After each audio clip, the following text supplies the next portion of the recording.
지난번에는 여러분들에게 인성 면접의 의미와 평가 요소에 대해서 말씀을 드렸습니다. 이번 시간에는 인성 직무 면접에도 여러 가지 유형에 따라서 주의사항들이 있기 때문에 그 부분들을 함께 살펴보도록 하겠습니다. 크게 본인 혼자서 들어가느냐 아니면 다른 지원자와 함께 들어가느냐에 따라서 개별 면접과 집단 면접으로 나뉘고요. 면접관이 실무자인지 아니면 임원인지에 따라서 실무자 면접과 임원 면접으로 구분이 됩니다. 자, 그러면 크게 이 네 가지 유형에 대한 면접을 우리는 어떤 부분을 중점으로 답변을 해야 되고 어떤 부분을 주의를 해야 되는지 그 내용에 대해서 살펴보겠습니다. 긴장도와 난이도, 전형 순서, 질문수, 답변 길이 등으로 해서 여러분들이 가장 궁금해하시는 부분 위주로 말씀을 좀 드리도록 하겠습니다. 개별 면접 같은 경우에는 아무래도 신중하게 경청하고 답변을 할 수 있는 그런 물리적인 시간이 주어집니다. 예를 들어서 면접관이 3명이고 여러분들 혼자 들어가게 되면 아무래도 좀 편안한 느낌은 있습니다. 왜냐하면 저 옆에 있는 친구들한테 그렇게 비교 안 당하고 면접관이 이야기하는 거에 대해서 충분히 생각을 하고 답변을 할 수 있는 그런 물리적인 시간이 주어지기 때문입니다. 그렇기 때문에 긴장도는 근데 상대적으로 높을 수 있어요. 왜? 옆에 있는 지원자들이 이야기할 때 나는 쉴 수 있는데 계속해서 면접관의 질문에 답변을 해야 되다 보니까 좀 더 어렵게 느껴질 수는 있습니다. 하지만 이 난이도 같은 경우에도 마찬가지고 이 전형 순서 사항이나 이런 여러 가지 요소들 중에서도 특히 여러분들이 가장 걱정하는 게 답변을 길게 하면 면접관이 싫어하지 않느냐 이런 걱정을 많이 하시는데 다행히도 이 개별 면접에서는 상대적으로 여러분들의 답변 길이가 길다고 하더라도 어느 정도는 여러분들의 이야기를 성심성의껏 들어줍니다. 그래서 이런 부분들에 대한 부담은 좀 덜 필요는 있겠죠. 하지만 이 전형 순서상 이 1차 면접으로 진행이 된다는 뜻은 말 그대로 여러분들의 인성적 측면보다도 이 역량적 측면으로 접근을 많이 하는 경우가 있다 보니까 전공 과목에 대한 성취도뿐만 아니라 앞에서 이야기했던 그런 직무 역량적 측면에서 준비가 좀 되어 있다는 모습을 무엇보다 강조하실 수 있어야 되겠습니다. 이 집단 면접 같은 경우에는 아무래도 면접관도 다수고 지원자도 굉장히 많이 있는 경우입니다. 보통은 면접관 3명에서 5명, 지원자 3명에서 5명 정도 들어가고 짧으면 20분, 길면은 뭐 40분 정도까지 면접을 봅니다.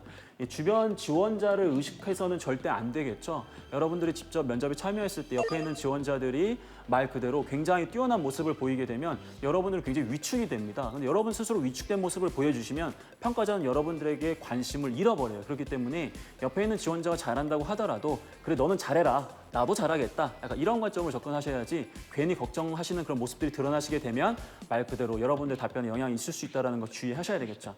그리고 타 지원자의 답변도 경청을 하셔야 됩니다. 예를 들어서 면접관이 여러분들에게 우리 지원자들의 단점이 무엇인가라고 했어요. 1번 지원자는 이게 단점이에요. 2번 지원자 이게 단점이에요. 3번 지원 이게 단점이에요 했는데 저한테 갑자기 그럼 우리 지원자는 앞에 이야기했던 3명 중에서 어떤 사람과 가장 일하기 싫은가? 라고 또 돌발 질문을 던집니다. 그렇기 때문에 여러분들이 만약 주변 지원자들의 답변을 경청하고 있지 않다고 한다면 주의력 부족 혹은 본인만 생각하는 지원자라고 안 좋은 인식을 줄 수도 있기 때문에 굉장히 여러 가지 상황들을 고려해 주셔야 되겠죠. 무엇보다 답변의 길이는 굉장히 짧게 하셔야 됩니다. 왜냐하면 워낙 많은 지원자들이 동시다발적으로 면접이 진행되기 때문에 여러분들이 말을 길게 하시면 면접을 바로 여러분들 얘기를 잘라버릴 거예요.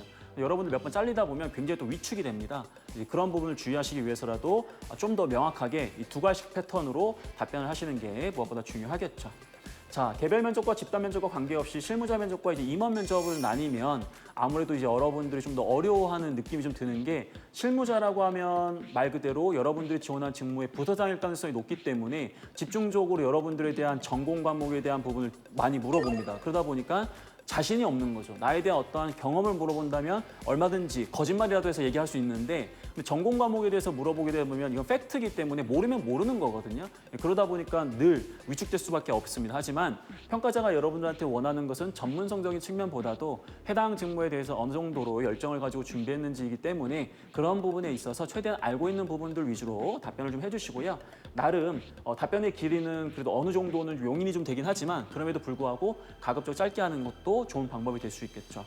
마지막은 이제 임원 면접입니다. 면접실에 들어갔는데 공기가 심상치가 않아. 그럼 대부분 임원이란 뜻이에요. 말 그대로 그분들의 포스가 장난이 아닙니다. 그러니까 인사팀 관점에서 임원분들, 면접관님들은 어떻게 평가해 주십시오 하면 그분들은 됐어, 내가 그냥 알아서 할게. 대부분 이렇게 반응하시거든요. 근데 그분들의 평가가 굉장히 정확해요. 왜?